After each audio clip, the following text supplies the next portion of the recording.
Bismillahirrahmanirrahim. Assalamualaikum warahmatullahi wabarakatuh. Waalaikumsalam warahmatullahi wabarakatuh. Semangat pagi. Oke, masih semangat semua. Alhamdulillahirabbil alamin. Wassalatu wassalamu ala asyrofil anbiya'i wal mursalin wa ala alihi washabbihi ajma'in. Rabbi shrah li sadri wa yassir li amri wahlul 'uqdatam min lisani yafqahu qawli. Alhamdulillah kita bertemu kembali ya di hari yang cerah ini. Anak-anak bisa berkumpul di dalam kelas 6A untuk pelaksanaan kegiatan belajar mengajar, dan pastinya kalian sudah menunggu pembelajaran kita coding dan kecerdasan artifisial.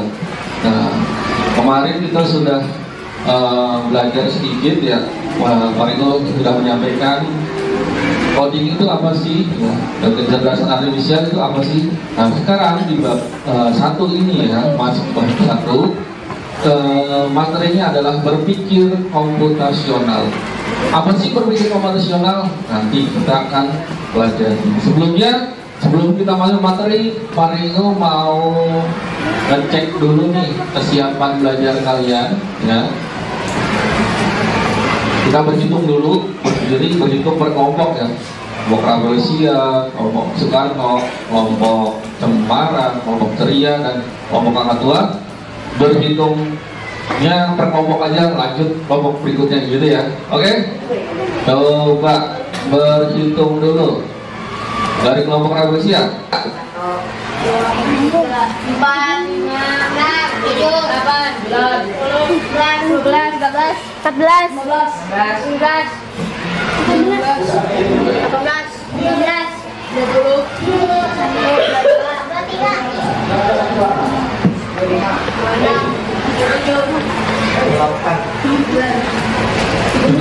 30, Arsa, 31, Tajiko. Oke, ingat disimpan nomornya. Ganjil oke, ganjil yes genap oke, gitu ya. Ganjil yes genap oke. Ganjil yes genap oke. 1, 2, 3. Ingat. Pakai lu berapa? Nomor 22. 21 silakan bangun.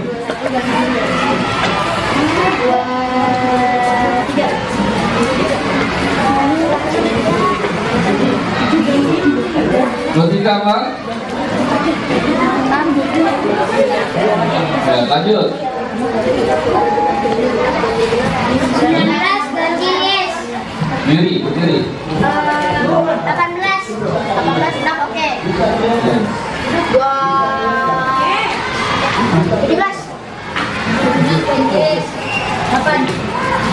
8 genap oke. 9 yes. 10 genap oke. 23 Bangun 23, cepat 23 bangun.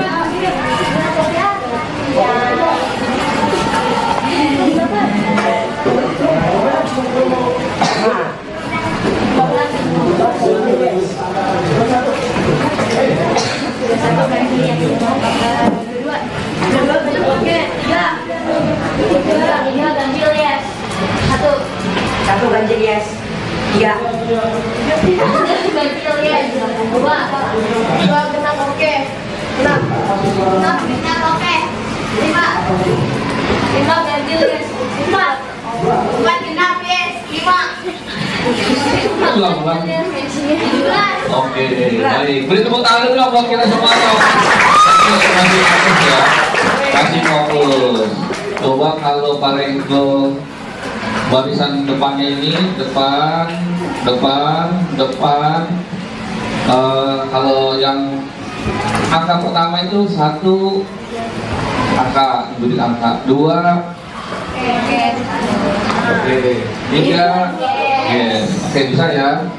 Coba urutannya gitu ya, depan dulu baru belakang. Oke ya. Oke, mulai dari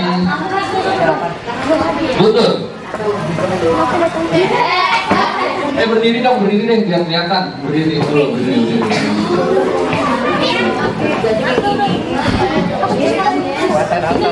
Yang paling depan dulu, yang paling depan dulu. Paling lu pengen ngetes yang paling depan terlebih dahulu. Yang belakang nggak usah.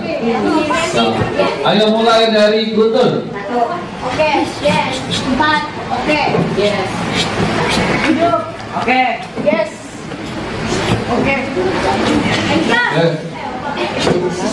Salah, Rio salah. Rio maju dulu.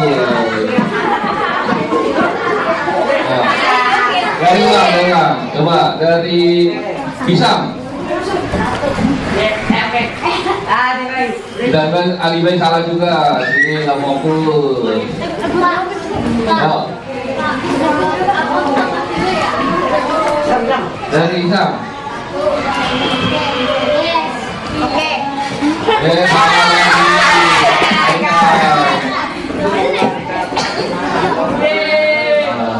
Yang cukup 3 aja suruh nyanyi ya. Nyanyi apa? Hah? Nyanyi aja. 3 aja. Ayo. Joget sedikit deh. Ayo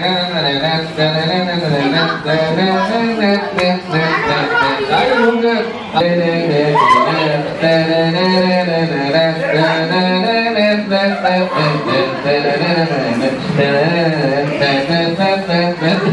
Oke, beri tangan buat ketiga ya. Milo gerakannya lucu juga ya. Oke, baik. Nah, tadi Pak Riko sudah mencoba melatih fokusnya kalian. Ternyata masih banyak yang belum fokus. Nah, dengan belajar ini harus lebih fokus ya. Oke. Pengenalan berpikir komputasional. Tujuan pembelajaran adalah memahami konsep dasar berpikir komputasional, menggunakan 4 pilar berpikir komputasional dalam hidup sehari-hari, menerapkan konsep berpikir komputasional dalam pemrograman sederhana menggunakan stres. Pertanyaan, pernahkah kalian menghadapi masalah yang sulit dipecahkan? Bagaimana cara kalian memecahkan? Pernah nggak menghadapi permasalahan sulit? Pasti pernah ya? Pernah pasti. Kerjain PR matematika sulit. Kadang-kadang bos mungkin kerjanya gimana? Pasti pernah. Atau kerjain tugas yang lain. Atau kerjain suatu masalah, kalian dapat masalah nih, cara memecahkannya gimana ya? Nah, bagaimana jika kita ya bisa berpikir seperti komputer untuk menyelesaikan masalah lebih mudah?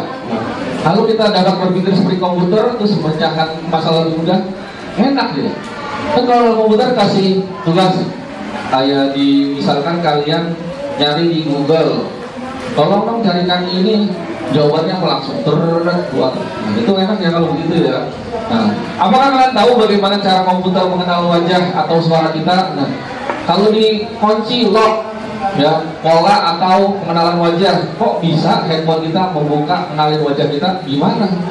Padahal kan dia kan benda mati, kok bisa mengenali wajah kita?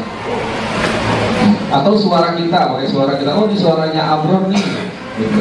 Makanya oke, divalidasi, bisa masuk gitu. Nah ini tentunya dengan apa? Pasti ada sesuatu nih yang menyebabkan komputer itu bisa mengenal wajah kita atau mengenal suara kita. Coba kita perhatikan video berikut ini. Coba membuat manusia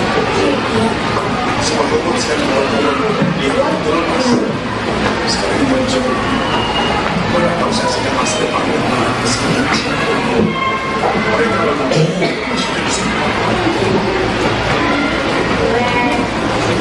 ini robot terbaru yang dibuat dengan sangat gambar.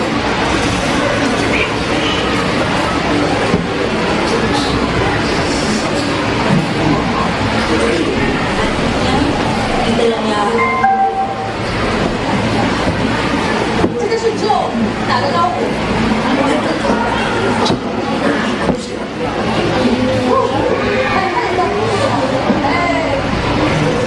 Extrovert pertama yang bisa jalan.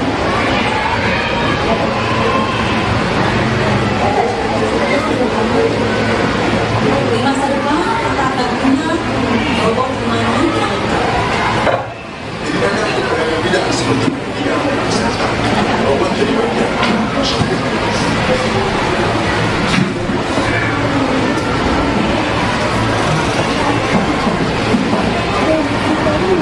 Supaya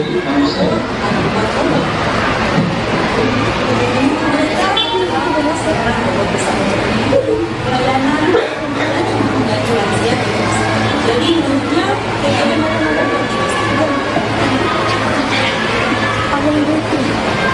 artinya di masa depan akan ada banyak robot.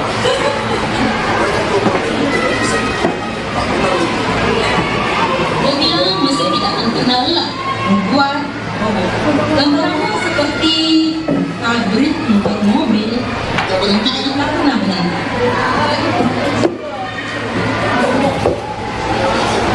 Sebuah robot sekarang membuat robot, dia robot sekarang ada robot.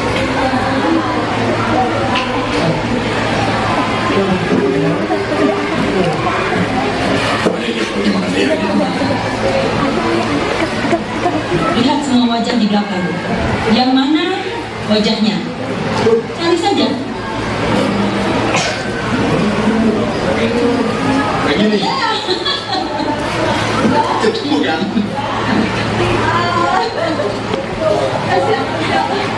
Elon Musk. Ya, dia tahu wajahnya di sini. Terbuat dari apa? Coklat. Terbuat dari gel silikon. Kok bisa banget ya? Anggap saja karya seni. Kalau saya tulisan Cina. Nah, ini tuh semacam pakaian tradisional Cina. Bisa digunakan untuk keperluan pariwisata ya? Dia menakutiku. Arung tanganmu. Apa yang terjadi? Robot dokter bisa baca tanganmu dan melaporkan kesehatanmu. Sehat atau tidak? Terima kasih dokter. Dan ini gambaran rumah sakit modern. Robot ini melakukan operasi pada manusia. Karena tak bisa pakai manusia asli, jadilah robot. Jadi kira-kira nanti di masa depan, robot akan membantu manusia di rumah sakit untuk operasi, untuk mengobati.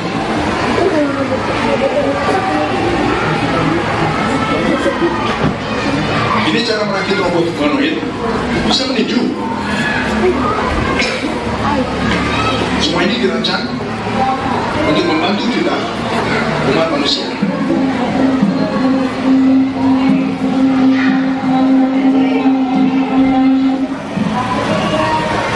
Kita orang asing pertama yang masuk museum ini. Terima kasih. Terima kasih. Terima kasih, terima kasih.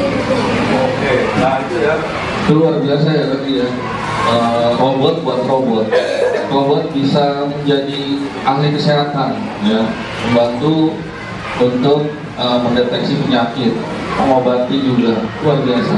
Nah nanti kita akan sampai ke situ pasti, ya. Dunia kita akan sampai ke situ.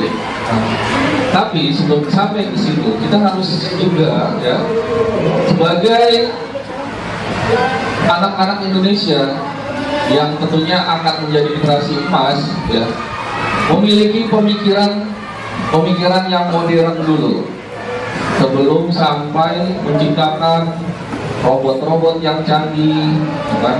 Robot-robot yang bisa mengerjakan tugas-tugas manusia. Kita harus memiliki pemikiran yang modern, yaitu berpikir secara komputasional. Berpikir secara komputasional itu apa sih? Ya, berpikir komputasional adalah cara berpikir yang membantu memecahkan masalah dengan pendekatan sistematis, logis, dan efisien. Pendekatan sistematis, maksudnya gimana, Pak? Pendekatan yang berurutan, ya, berpikir secara berurutan dengan logis apa? Masuk akal. Terus apa lagi? Efisien, hemat waktu, jadi cepat, berpikir berurutan, masuk akal, cepat, selesai. Nah, dengan berpikir konvensional kita bisa menyusun strategi dan menemukan solusi dengan lebih terstruktur seperti yang dilakukan komputer dalam menyelesaikan tugasnya. Dengan memahami masalah, mencari pola, menyaring informasi penting, dan menyusun langkah-langkah solusi yang tepat, itulah disebut berpikir komputasional. Nah, nanti itu yang akan diterapkan ke kalian. Sebenarnya kalian dalam sehari-hari sering melakukan berpikir komputasional, tapi belum terstruktur ya. Nah, nanti kita akan mencoba menerapkan berpikir secara komputasional di dalam kehidupan kita sehari-hari. Manfaatnya apa sih berpikir komputasional? Pertama apa? Problem solving ya, meningkatkan kemampuan problem solving, mengatasi masalah dengan cepat, relevan di berbagai bidang, sesuai dengan kondisi, mendorong pemikiran logis dan kreatif, biar anak-anak berpikir secara masuk akal dan lebih kreatif. Ya. Menyesuaikan diri dan teknologi, sesuai dengan teknologi sekarang ini apa nih kita harus menyesuaikan. Efisiensi dalam menyelesaikan masalah biar cepat dalam menyelesaikan masalah.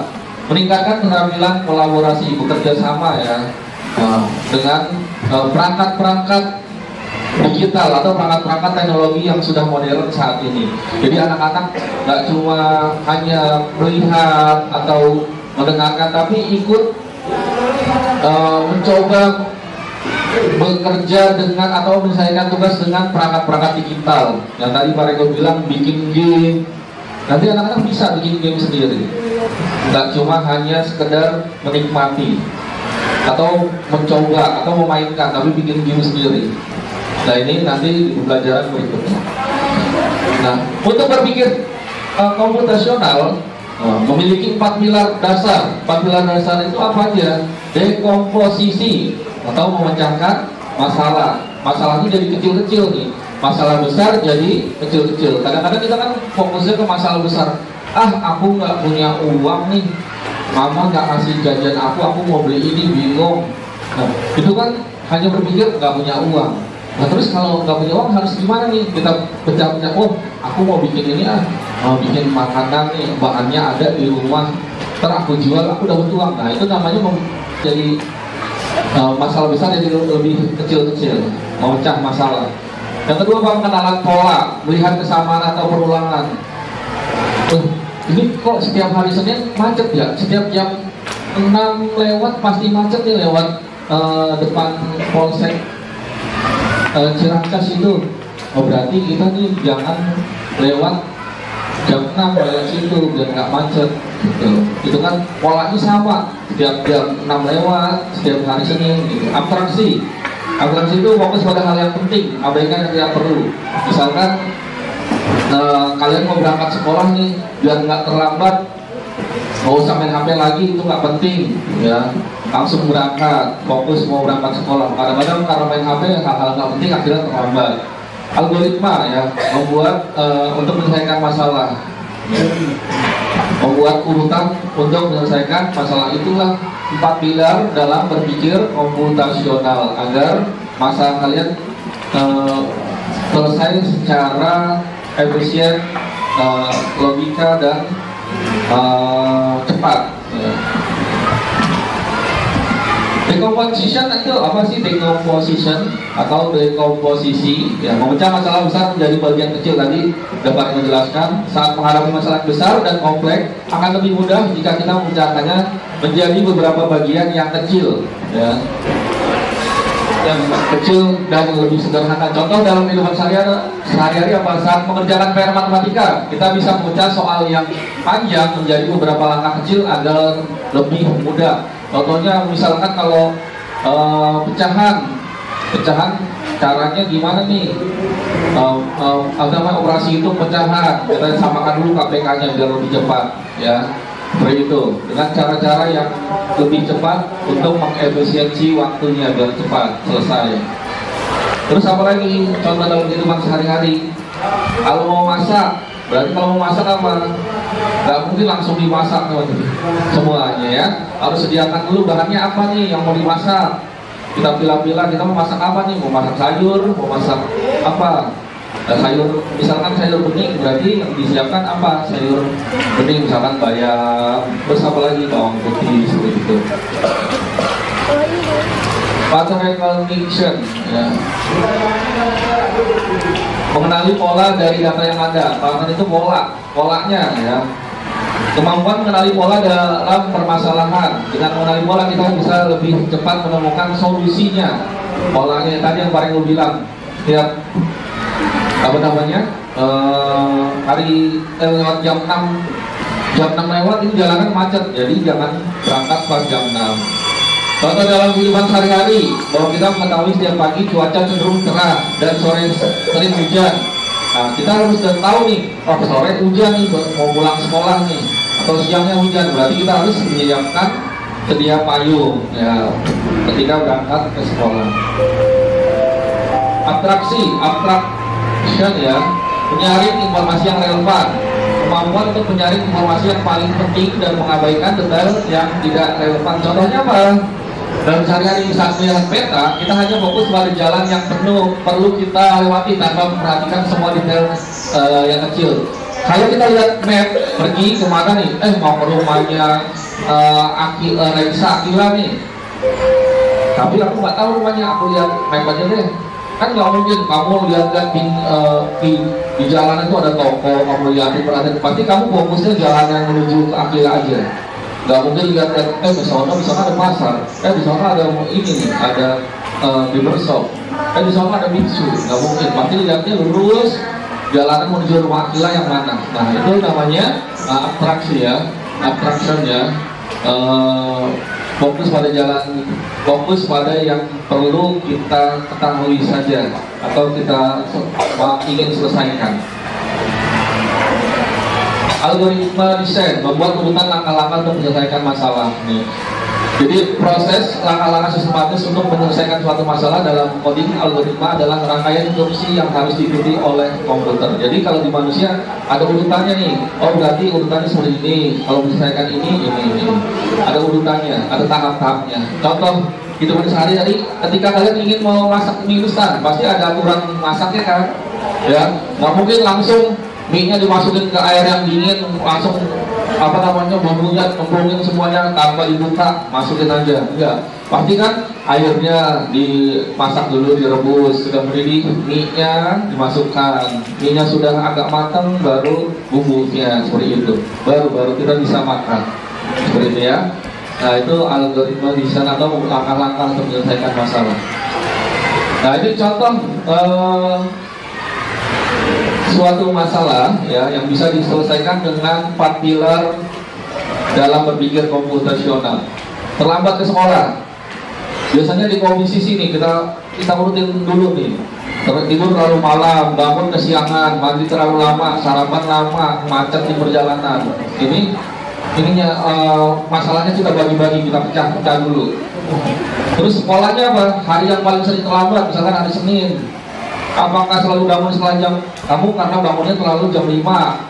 Selalu telat kalau malam sebelumnya begadang atau nonton atau main HP. Selalu macet setelah jam 6 lewat. Nah itu polanya itu selalu begitu. Tiap hari berulang. Abstraksinya apa? Waktu tidur. Nah berarti waktu tidur bangun keluar rumah. Nah, durasi aktivitas pagi mana yang boros waktu kita pilih. Transportasi sering macet berarti berangkatnya lebih pagi, abaikan hasil terpengaruh. Berarti waktu tidurnya harus di bawah jangan terlalu malam. Algoritmanya gimana? Nah tidur maksimal jam 22 atau jam 10. Urutan penyelesaian masalahnya pasang alarm jam 4.30. Terus persiapkan pakaian dan barang sudah dari malam sebelumnya. Sarapan cepat atau dibawa. Pantau kondisi jalan. Berangkat sebelum jam. Nah, itu menyelesaikan masalahnya.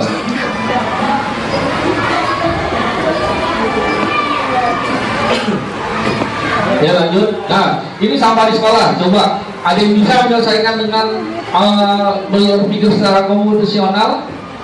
Ya. Berpikir secara komputasional ini dalam memecahkan masalah sampah di sekolah. Misalkan di komposisinya, misalkan apa di komposisinya? Kita pilah-pilah dulu masalahnya, ayo. Ya, sampah di mana-mana. Terus?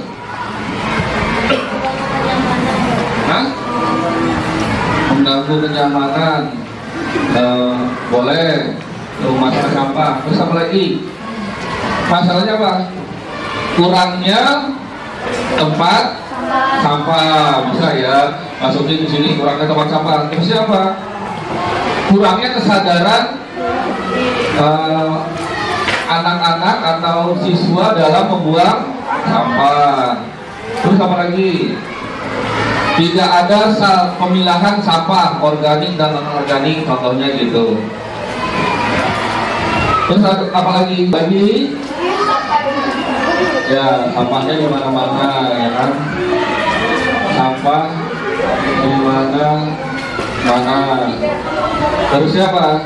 Kurang kesadaran ya? Kurangnya kesadaran membuang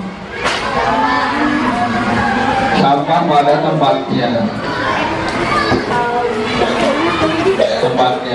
Contohnya 3 dulu ya. Terusnya apa? Polanya seperti apa? Nah, banyak sampah setiap hari.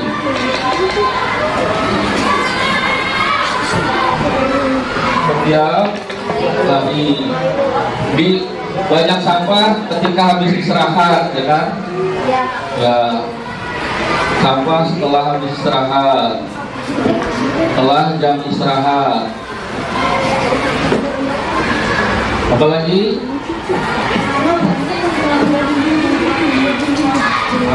sampah juga setelah pulang sekolah, sampah banyak ya. Sampah menumpuk setelah pulang sekolah.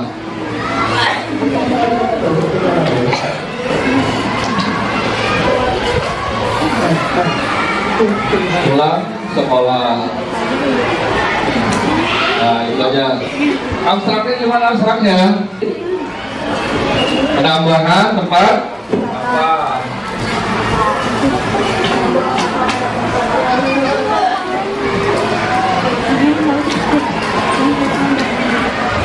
Membuang.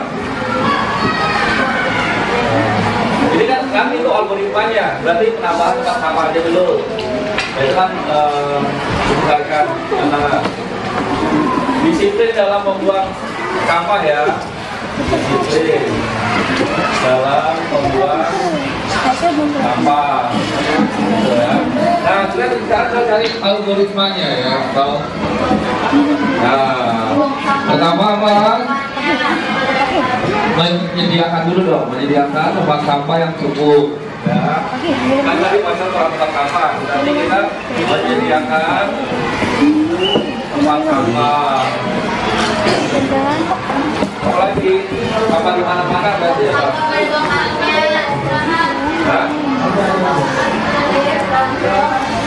Membuang sampah, jadwal ya, membuat jadwal tiket tiap kelas ya, itu membuang sampah ya.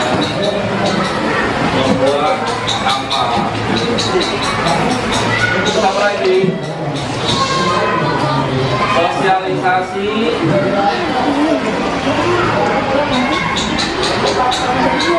menjaga kebersihan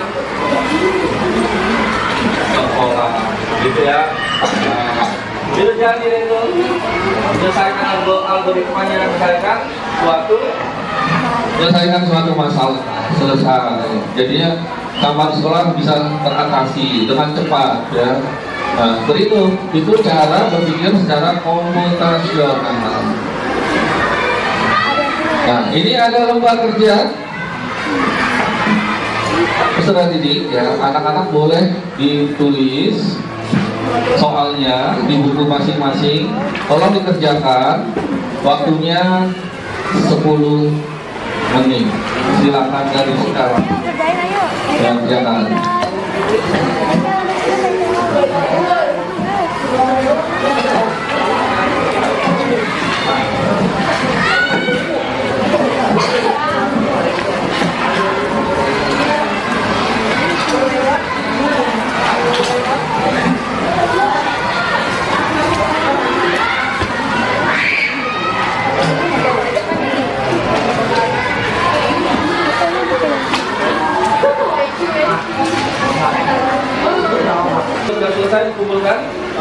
Ada beberapa contoh ya untuk dalam berpikir konvensional dalam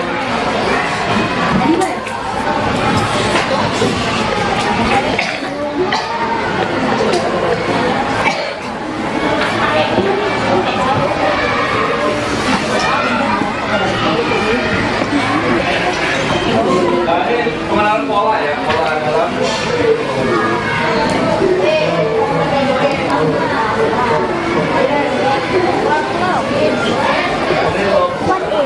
nanti di pembelajaran berikutnya paling akan coba melakukan praktek ya coding di aplikasi Kreatif.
Berapa berarti di antaranya?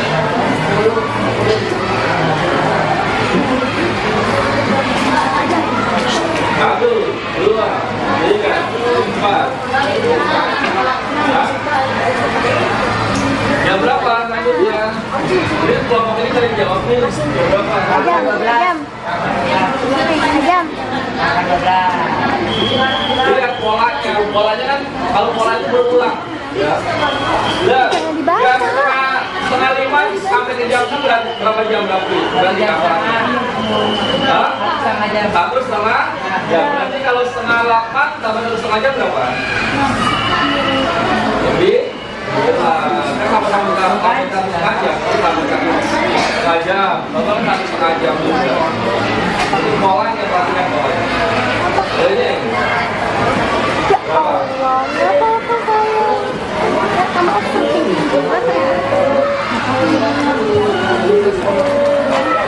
Wah, ini kan soal-soal itu loh. Pak, OXN, ya, OXN yang pola. Berapa itu yang tanya?